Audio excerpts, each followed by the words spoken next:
What's up, marketers? This is Digital Marketing News Podcast, and I am your host, Sanidhya Baveja. I hope you guys are doing well. Just wish you a super awesome week ahead, and just wanted to wish you the same. And this is the third episode of the month of June, which I'm doing right now, and I'm overflowing with the gratitude because I was never expecting this. Okay, I never expected that I would be doing this first thing, and now I have been doing this. And I just feel so much so good that I'm able to do something which I love, and most importantly in perpetuity, as Gary Vaynerchuk says, that you should be grateful when you are able to do what you have been wanting to do for a long time.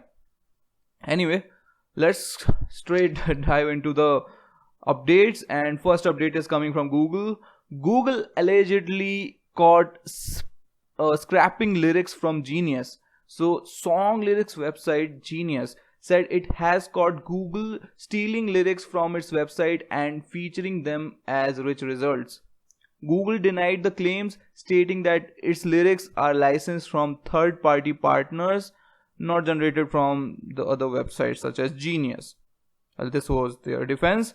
In order to catch Google in the act, and this particular act is genius in itself, Genius began switching between curly single quote marks and straight apostrophes in the same sequence for every song. When the quote marks and apostrophe are translated to dashes and dots used in Morse code, the sequence spells out red-handed. Then Genius waited to see the content appeared in a lyrics box.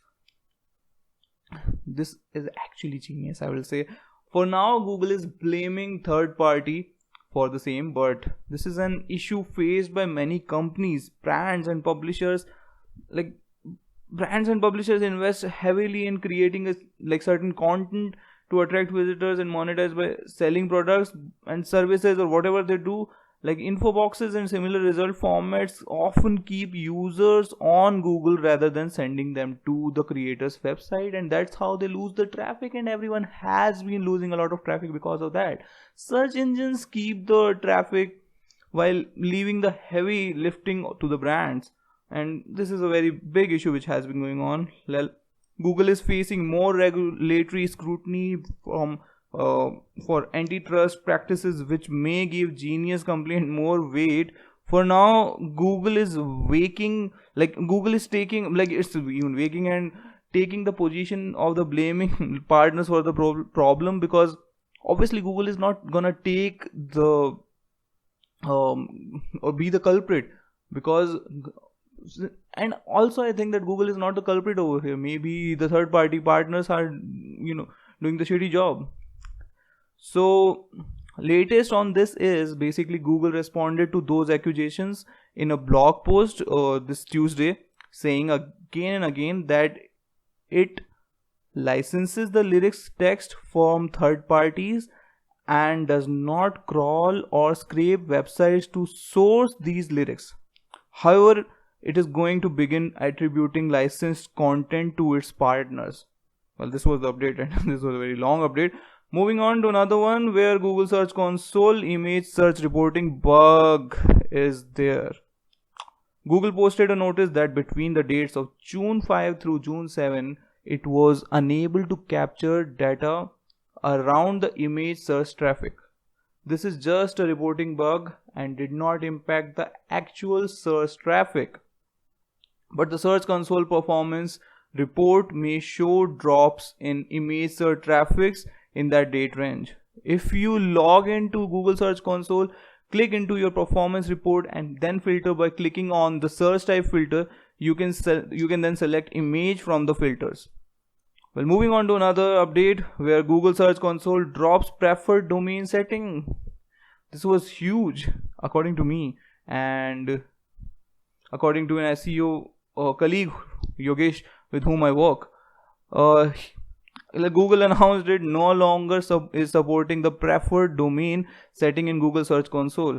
The preferred domain setting is an old Google Search Console feature that has been a part of the toolset since it was named Google Webmaster Tools. Google said that this feature is going away. It will not look at the current configuration and setting. Google said that with the deprecation, we will no longer use any existing Search Console preferred domain configuration. Google said you can use these 4 methods or read this help document, like which I'll attach. The source of this particular thing will be attached to determine your canonical domain. Use rel canonical. There are 4 things which you can use, and I'll link the article below in the description box, and you can go ahead and read there.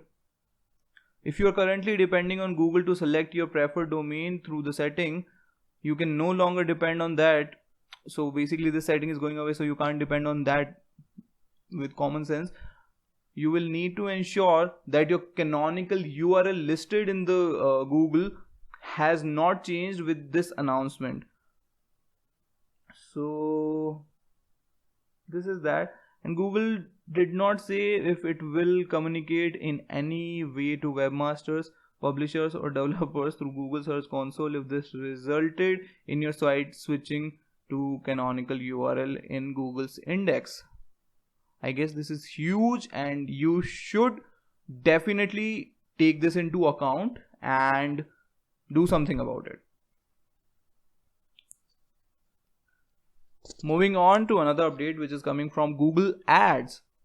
Google Ads portfolio bid strategy changes are happening. So starting in July, the target spend setting will no longer be an option when setting up new maximize clicks portfolio bid strategies. Instead, the strategy will use the average daily budgets of the campaigns in the portfolio. So basically this is the statement which is coming from Google. Many of you have told us the target spend setting was confusing and that the average daily budgets were more useful and straightforward. We have listened to your feedback. Sagar Shah, a Google Ads product manager, wrote in the blog post. Also in July, enhanced CPC will no longer be available as a portfolio bid strategy. There is no added benefit to using eCPC as a portfolio strategy as opposed to at the campaign level, and Google says they are far more widely used on individual campaigns. If you have enhanced CPC portfolio, they will automatically be converted to the campaign level. So better check out that and take particular actions accordingly. I would suggest that these changes follow the announcements that the target search page location and target outranking share bid strategies are going away at the campaign and portfolio levels this month. Enhanced CPC will remain a campaign bid strategy, but at the portfolio level, there will be 4 strategies which would be available, which are still available, and we can access them. One is target CPA, another is target ROS, then maximize clicks and target impression share. Moving on to another update, which is again from Google Ads, where you can now edit the responsive search ads in the Google Ads app. If you already have responsive search ads set up, it will pre-populate the new RSA with existing headlines and description in the app itself. It will also show you the ad strength score at the top of the screen with suggestions for improving it. There may be a bug in the app as per Ginny from Search Engine Land, as we are only seeing the option to add a new RSA, the responsive search ad, and not the text ad option. She has asked Google about it and will update there as soon as she hears back.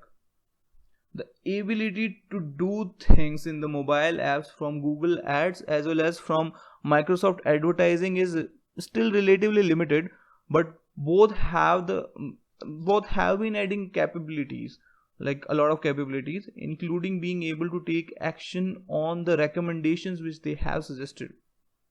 Another one is again from Google Ads, where Google is testing carousel on text ads on mobile. I have linked it in the description below. You can go and check this particular screenshot which they have taken on the Search Engine Land, and figure out what this means. This exactly looks like the shopping ads, because they are most of the times in carousel. Well, when you are able to search it over there, so these ads appear under a people also considered heading below the first ad. Note this is appearing on a brand query for Xfinity, and Xfinity's own ad does appear at the top with a full set of extensions. The removal of average position metric makes even more sense now. So I guess the announcement was made earlier in February, or I guess in January, related to the removal of this particular metric. So Google spokesperson told Search Engine Land that we are always testing new ways to improve our experience for our advertisers and users, but don't have anything specific to announce right now. They want to keep this low key. Let's just see what happens. Moving on to Microsoft Advertising Editor. So price extensions are now supported in the Microsoft Advertising Editor. Now you can manage those extensions in Microsoft Advertising Editor. That means you can manage them in bulk and much more quickly. Moving on, Google announces new 3D ad creation tools. I guess you should be excited about this, because they announced a couple of more things. So let's dive into this and let me explain what happened. Google has announced its new Swirl 3D display ad format, which will help brands provide a more interactive and engaging experience. The link to this particular article is there in the description below. I think you should definitely go and see what is happening over there. Swirl ads are now available in the limited beta, and as explained by Google, Swirl brings three-dimensional asset to the display advertising on the mobile web, which can help educate consumers before making a purchase. They can directly zoom in and out, rotate a product, or play an animation. Swirl ads are now available in limited beta. You can reach out to your Google account manager for more info. Over on YouTube, Google is also rolling out another immersive ad format, though this time through AR, with an opportunity to virtually try on makeup, then viewing related content. Called Beauty Try On, the new format will enable video viewers to check out related looks while following along the YouTube creator. So this is a really nice trick. You should go and check this out. There would be a GIF which would be there on the social media today. I have linked it in the description below, but you should definitely go and check that out. Finally, YouTube is also looking to help live stream creators maximize their live content by rolling out a new ad option which will enable creators to run their YouTube live stream content within display ads, which will prompt the user to click through to see more. Now there are social media updates, and if you're not interested in social media updates, then also hang on, because they are really nice and open up your mind to a new perspective. First update is coming from Twitter, where Twitter's new option to live stream is available with guests. It was there for a while and in beta testing obviously, and now they are rolling out for everyone. Twitter has this week officially announced that its new live streaming option, which will enable users to add audio only guests into their live streams. The new live guest option will allow viewers to apply to take part in the conversation with their avatar appearing on screen, and their streaming audio available to all the viewers when permitted to join by the streamer. Well, as explained by Twitter, the conversations on Twitter can take place in many ways, and our latest update to live video brings together dimension to how you can discuss what's happening. Starting today, your tweets are going #IRL. Now I don't know what IRL means. Well, yeah. And now you can host a live video and invite up to 3 people as guests, which is, I guess, a huge thing. And then they continue saying, they say, those you allow to join can be heard by everyone and can drop off at any time. So this is what Twitter spokesperson said. Twitter doesn't offer video co-streaming as yet, but it is something it's looking into, I guess, which is good. And definitely the addition of audio guests adds something more to your Twitter and Periscope streaming option, which lacks luster, I will say. Moving on to LinkedIn, where LinkedIn adds new interview preparation tools. Well, obviously LinkedIn has been attracting the recruiters, but it wasn't doing anything, or I will say substantially lower things for the people who were there, like who are not recruiters. So LinkedIn is now rolling out a new listing of common interview questions which will help users better prepare by giving them a chance to formulate their responses in advance. LinkedIn has also worked with various experts to provide the short video guides to each question, which will help candidates understand more about how they should address the question. Premium members will be able to will also get the access to expert approved sample interview answers, helping to provide extra content and understanding. And I guess this feature is only available in US as of now and will be rolled out in other countries as per the response it gets. Another update is coming from the social media mogul Instagram. Instagram will now keep all the content captured in the stories camera for 7 days. Any content you capture via Instagram stories camera will now be kept on hand for posting any time for the preceding week. As noted in Instagram's description, take as many photos and videos as you like, then post your favorite later.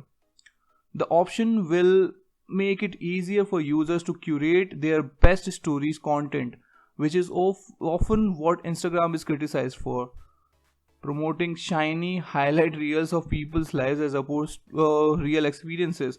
But this is basically is also how users continue to post to the platform. For brands, it could come in handy. Now brands will be able to take a heap of photos and videos at once, then select the best options to edit and post to their stories after the fact. So you can already do this to some degree by the camera roll uploads, but this will be native to Instagram, making it a little bit easier to do. It's a minor change and worthy of noting in your process. There's no word on when this is fully rolled out to all the users at this stage by Instagram. Another one is from Facebook, where Facebook is working on a new preview option for page posts. So if you have been scheduling your post, then you would be able to see that there is a preview option available, which helps you check if there is any error in the post and gives you a preview of how that particular post will look. But this particular option was not available as of now in the when you're directly publishing it. So Facebook will be providing this preview option, and you can go ahead and check if there is any problem with the content which you are posting. There's no word on a proper rollout of the option at this stage, but it would be a simple handy option to have to ensure the quality of your Facebook page posts and updates. Another update is coming from Facebook, where Facebook is sunsetting certain business page info sections as of now by August 1st. This will be done by August 1st. I am meant to say that the social network has outlined a new business page update which will see the removal of certain page information sections, which prompts urging page admins to integrate those fields into another sections. The changes will see the following sections removed from your page: listing options, mission, company overview, biography, affiliation, and personal interest. Anyway, I feel these sections are useless, but there is another part of the story. I also feel that having some context helps the customer a lot, whatever it wants to see. Moving on, Pinterest announces new third-party partnerships to expand its on-platform shopping options. Pinterest has this week renamed its third-party partner program and added new technology partners to facilitate expanded product listing capacity. Because it is now more than a marketing program, Pinterest is renaming its marketing partner program to the Pinterest Partner Program that covers the various shopping tools and providers it has added. In relative terms, Pinterest remains a small player in the online commerce with 291 million active users, but those who do use the platform are increasingly dedicated to it as discovery platform. Research shows that some 57% of weekly pinners use the app in store while shopping, and it's engagement factor like this that Pinterest needs to tap into and capitalize on in order to boost its performance. Another update is again from Pinterest, where Pinterest introduces complete the look visual search feature. If a user searches for a beach scene pin, the platform will recommend products found in the similar images such as hats, sandals, and sunglasses. Pinterest has been focusing on its e-commerce capabilities for some time now, and this new visual search tool is another step in that particular direction. The technology makes it possible for the platform to recommend fashion and home decor products based on the context and attributes of all objects within an image a user searches for or saves. So this is all for the week. Let me know if there is anything else which I should have covered, and also do subscribe to the podcast. It would mean a lot if you give me a feedback and how I should improve it. Also, I asked if I should add another thing or two in the particular news section. Let me know in the comments below if I have to add anything, and also like, share and subscribe. That's all. Have a happy week ahead and go kill it. You can kill it, you can crush it, you can just crush it. Okay, bye bye.